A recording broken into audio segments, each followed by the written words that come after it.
Furikake?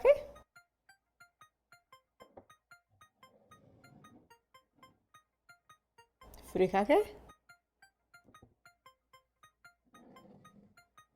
Ah, furikake. The word furikake comes from the Japanese phrase furikakeru, which means to sprinkle over rice. So, not quite sprinkles. And you would sort of sprinkle shoyu over rice, but it's still not furikake. Furikake is a dry mix of seasonings that is sprinkled over rice. So in a way, you could kind of say it's the Japanese equivalent of everything bagel seasoning. At its base, furikake is just sugar, salt, sesame seeds, and nori, which is the dried seaweed sheets that you use for sushi. But there can be so many other dried things mixed in to furikake to season it. So there are a ton of different types of furikake.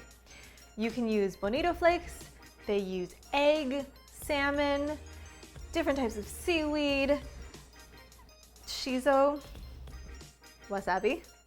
This is actually some furikake that a friend got us a while ago that he brought back from Japan. And this is wasabi furikake. It's spicy.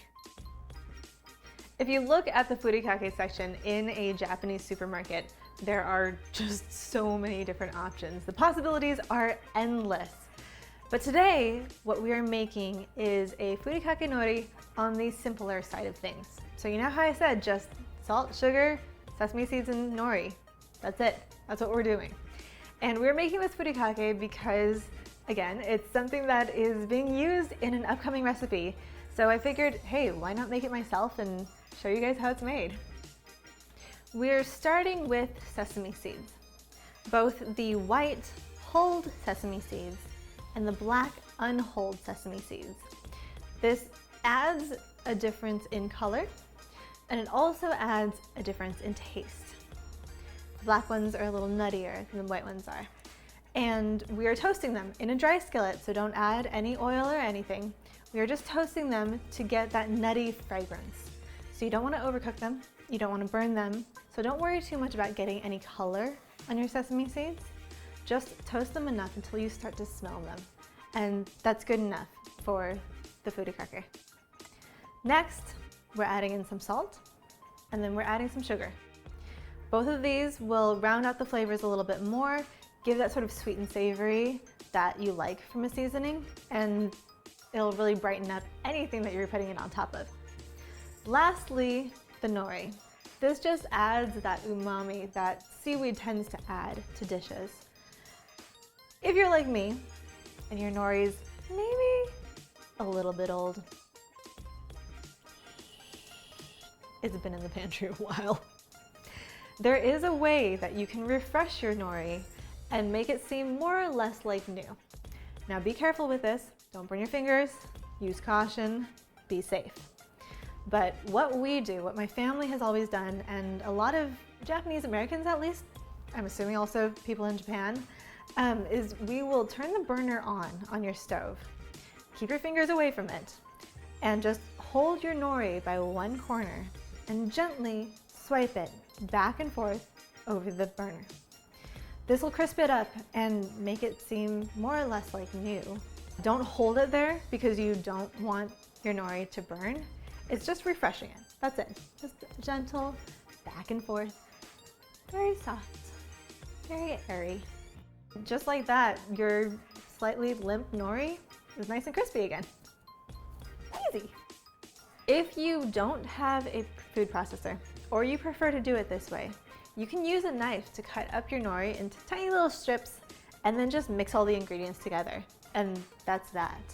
But if you do have a food processor, it's definitely easier to just kind of throw everything in there and process it. So what I do is I tear my nori into smaller pieces so you're not just having a big old sheet in your food processor. Tear it into pieces, drop them in with all of your other ingredients that we just talked about, and just blend it up. And when you've got tiny little pieces of nori and everything's all combined into this perfectly blended seasoning mix, voila, you've got your furikake. It's done. It is ready for you to sprinkle over rice, over popcorn, over Rice Krispie treats, over eggs, over pretty much anything your heart desires. Son's in his seat. We're ready to eat. It's tasting time. One of these days I'll get it right. I think it's just one line. I think it's just the excitement of tasting food He's so that we've excited been about making for hours. Hours. Days. even. Days. Wow.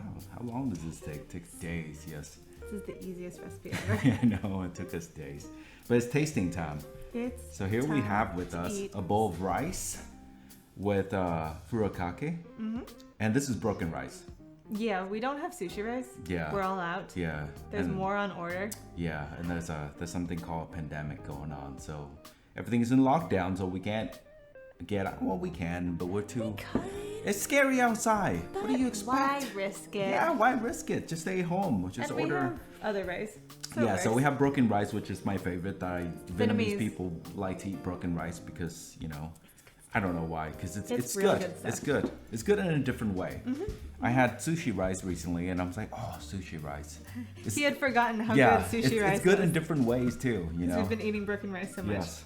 So it's tasting time. Let's try this. Ready to eat? Okay, you go ahead. You Okay. always get to go. No, sometimes when it's spicy stuff, I get to go, but when it's not spicy. No, it was spicy and you still made me go first. That's true. And then I died because you were like, it's not spicy. I force-fed you. I remember that. I remember that. But You could do it also doesn't stick together as well as sushi rice. Yeah, that's the thing with broken rice. It doesn't stick together. It's not sticky. Imagine that, right? But you know what? These things, the combination of sesame and salt and sugar. It kind of reminds you of that, doesn't it? I know what you're talking about. Yeah. So there's a Vietnamese dish where you have sticky rice. Really sticky, not like glutinous. Glutinous rice. Think of the Thai sticky rice with mango. That kind of sticky rice. So not like sushi rice, which is stickier, but not like sticky rice. There are different grades of stickiness with rice. Yeah, sticky, awesome. Sticky, icky rice.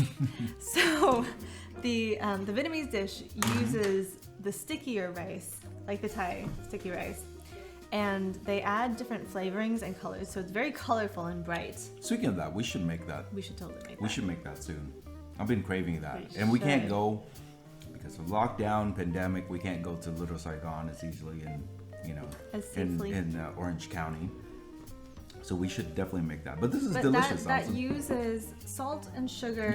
And either sesame seeds or peanuts. You're right. Peanut. As the thing that you sprinkle on top of it. So this is the typical dish. In some way, this is a typical meal in Japan, right? You just have white rice, furikake. I mean, this by itself is can be a meal. I think sometimes they use sheets of nori too to kind of roll. Well, I mean, it's onigiri, right? Oh, yeah. If you think about it, you get rice, and wrap it in. A lot of the times you will see onigiri that is coated in furikake. Yes. Or have it mixed into the rice. So that's a very common thing as well. Yeah, it works. I will never make onigiri on this channel because I can't make it for shit. Wait, onigiri. Oh, just put it. So bad at them. Just form it into a ball, throw it at a wall, flatten it, throw it on the other side, wrap it in nori. That's how I make it. Seems legit. Yeah, it's a little. I think it's maybe I need more of these also. More furikake. Yeah, more of these. And you know what I need too?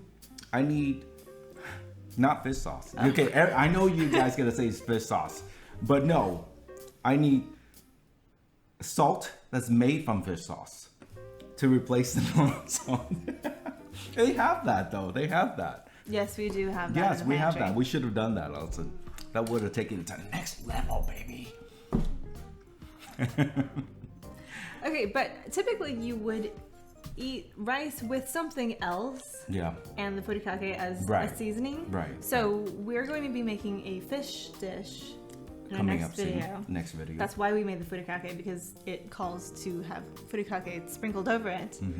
So you can eat it with fish. You can even just rice with a fried egg. Yeah. And then furikake on top. Yeah, or just fish, or even grilled fish too, right? We're not grilling. We're we're broiling. not grilling. We're broiling. Yeah, broiling. Don't give it away, else you can't. They don't know anything yet. Don't tell them. But Yes. but yeah, even with grilled fish, like grilled salmon, like in a bento box, you can see them sprinkle this over it too. Or they just sprinkle rice and in bento box. I've seen that before. And many times it's bento box just sprinkled. So I feel like Japanese people sprinkle this over everything. Like I said, Yeah. it's like the everything bagel seasoning Yeah. for Japanese people. Oh, now I get what you're saying. I didn't understand it Well, the first because time. I'm not. No, but like I don't eat bagel. millennials Yeah. are known for sprinkling everything bagel seasoning Speaking of over millennials, everything. and Yes. avocado toast. Yeah. With this over. Oh yeah. Done. It's been done. I've seen Oh, it it's been before. done? Damn. I'm sorry. The internet. I just cannot. internet! I can never have The original internet. idea anymore. No. I'm There's sorry. no such thing It's as been done. original idea. Everything's been done. It's been done Even on the internet. Yeah. Even this has probably been done on the internet. I thought we were the Nobody first would one. ever It's- do I thought this we were on the first one to internet. do this. No, it's totally original. But forget it. I don't want to do this anymore. I'm done. If you enjoyed this and you want to see more fun cooking recipes and our opinions and thoughts on the things we make, hit that sub button and like this video, because it does help our little channel grow. And we'll see you next time. I'm out of here. I hate the internet. The internet.